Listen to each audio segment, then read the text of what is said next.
हमारी कोशिश G20 में दुनिया के लिए क्या कर पाए। आरजू जी, मैं डायरेक्ट बोलूंगा तो हम अपनी छाप छोड़ना चाहते हैं। जब हमारे पास था तो दुनिया को ये मिला, इंसान को ये मिला, ह्यूमैनिटी को ये मिला। मतलब ये बहुत ही यूनिक अपॉर्चुनिटी है इंडिया को to set the global agenda. आप आज कितने पाकिस्तानियों को पता है कि उनको जो कोरोना वैक्सीन लगी है उसकी 70% से ज्यादा जो वैक्सीन है वो इंडिया के अंदर मैन्युफैक्चर हुई है। लेकिन अब India wants to be the sole spokesperson and leader, और उससे ये भी होगा कि इंडिया की जो इंडिया कहेगा कि आप मेरे से बात करते हैं तो आप सिर्फ मेरे से नहीं बात करें, मेरे पीछे 134 कंट्रीज 134 कंट्रीज मेरे पीछे खड़े who are looking up to India for leadership. नमस्कार दोस्तों, आप सभी का स्वागत है। दोस्तों, 1 दिसंबर 2022 को भारत ने औपचारिक रूप से G20 समूह के अध्यक्षता को ग्रहण किया। दोस्तों, इस वीडियो में आप देखेंगे भारत के G20 समूह के अध्यक्षता के बाद भारत को और दुनिया भर के देशों को क्या क्या उम्मीदें हैं और क्या क्या फायदे हो सकते हैं।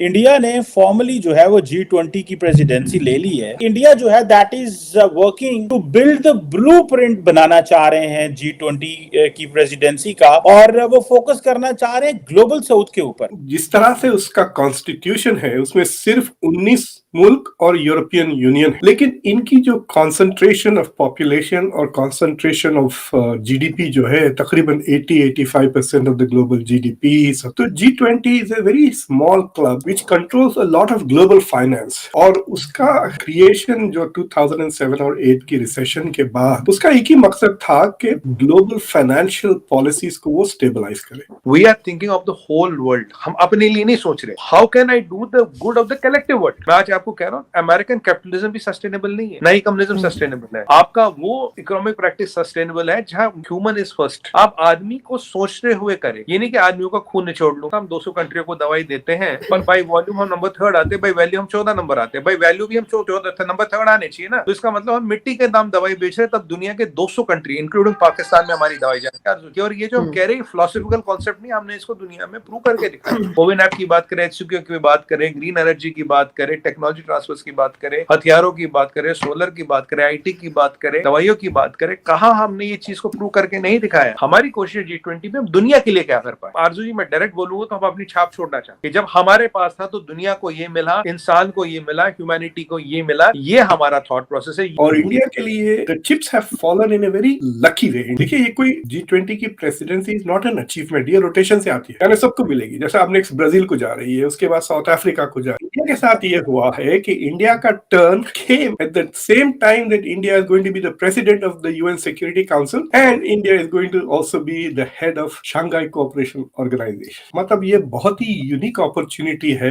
इंडिया को to set the global agenda. तो G20 में जो मुल्क आते हैं वो तो आएंगे, बट SCO में जो आते हैं वहां पे पाकिस्तान भी होगा, ईरान भी होगा, सारा का सारा सेंट्रल एशिया है जो G20 में नहीं है, राइट। सिर्फ इंडिया, रशिया, चाइना है और टर्की है जो G20 में। Turkey is not a member of SCO। तो वो मुल्क भी जो important countries है but not in G20, वो भी will now be looking at India's agenda setting in SCO, और जो UN Security Council में है India can call।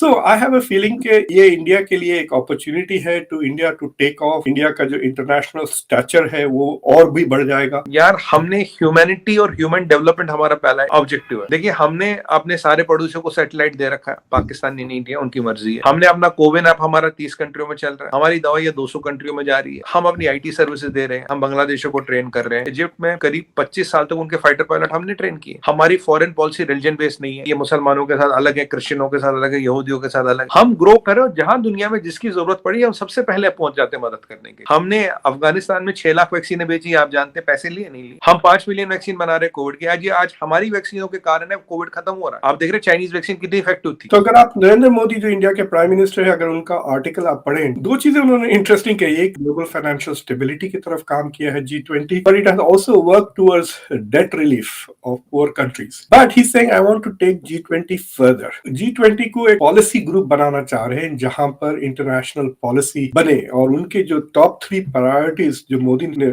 आइडेंटिफाई किए हैं वो है क्लाइमेट नंबर 1, नंबर 2 टेररिज्म, और नंबर 3 पैंडेमिक्स की बात कर रहे हैं। Terrorism was never an agenda of G20 इससे पहले। सिर्फ the financial side of terrorism comes under G20 का एजेंडा। तो अब मुझे लगता है कि क्या इंडिया की लीडरशिप के under G20 will also start looking at security issues. अगर इंडिया 10-15 कॉन्फ्रेंसेस शेड्यूल कर देता है ऑन टेररिज्म फॉर एग्जांपल, तो G20 की focus will also move towards that. बहुत बच्चे जो हैं वो भारत जाते हैं ट्रीटमेंट के लिए, वैक्सीन भी आई है, तो आपके ख्याल से कि यही चीज आगे एक्सटेंड होगी? कॉमन आदमी इन पाकिस्तान या कॉमन आदमी इन चाइना, हमारा उससे कोई दुश्मनी तो है नहीं। क्या है कि ये जो पॉलिटिशियन होते हैं ये डिटरमाइन करते हैं पॉलिटिकल कोर्स। पाकिस्तान ने कभी कुछ मांगा नहीं, अगर वो बोले भाई हमारी मदद कीजिए तो चीजें हो सकती है, तब ओनस हम पे आएगा ना, हमने नहीं की। अभी तो बहुत आपके कोर्ट में आपने कुछ कहा ही नहीं, अभी आप क्या कर रहे हो? अभी भी देखिए नारकोटिक्स का ट्रेड आपने नहीं रोका, टेररिस्ट नहीं रोके, कुछ नहीं रोका, सब वही चल रहा है। मुझे समझ नहीं आ रहा कि पाकिस्तान की गवर्नमेंट को इन टेररिस्टों से इतना प्यार क्यों, ये आपके किस काम की? या तो आप दोस्ती की बात करें या आप अदावत की बात करें। बाकी हाँ, ह्यूमैनिटेरियन मदद आप मांगेंगे, मेरा पर्सनल ओपिनियन है भारत पीछे नहीं हटेगा। आप आज कितने पाकिस्तानियों को पता है कि उनको जो कोरोना वैक्सीन लगी है उसकी 70% से ज्यादा जो वैक्सीन है वो इंडिया के अंदर मैन्युफैक्चर हुई है और वो वर्ल्ड हेल्थ ऑर्गेनाइजेशन की वसातत से पाकिस्तानियों को एडमिनिस्टर की गई है। अच्छी चीजों को हाईलाइट करते ही नहीं है यार रोहित भाई। कोविड ही नहीं, वर्ल्ड में 70% जो वैक्सीन है वो इंडिया देता है। कोविड की वैक्सीन नहीं, रेबीज की इवन के कुत्ते, रेबीज की वैक्सीन, कुत्ते के काटने की वैक्सीन सर। मैं अब इस कुत्ते से क्या क्या मुराद है तो वो आप खुद ही समझ जाए। जब इंडिया जो बार बार कह रहा है कि we will speak for the global south, ये बात ना अमेरिका कहता है, ना यूरोप कहता है, ना यूरोप का कोई कंट्री कहता है, ना कोई चाइना कहता है। तो जो ग्लोबल साउथ के कंट्रीज है, they are going to take a closer look at India, even closer than before, कि India, what has India got to offer to us. Foreign minister Jaishankar ने बहुत इंटरेस्टिंग बातें की, we can give global south a voice in G20। लेकिन G20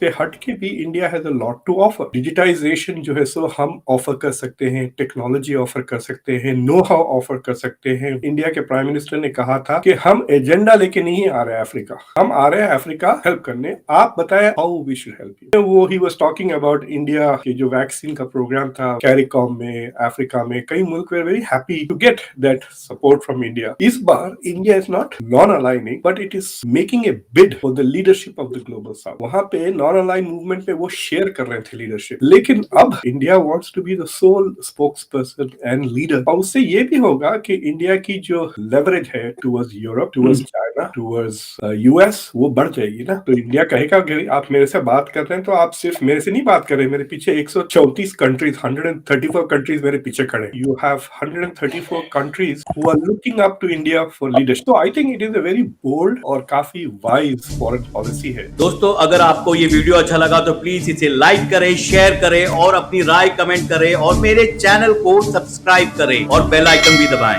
अगले video तक के लिए नमस्कार, धन्यवाद, जय हिंद।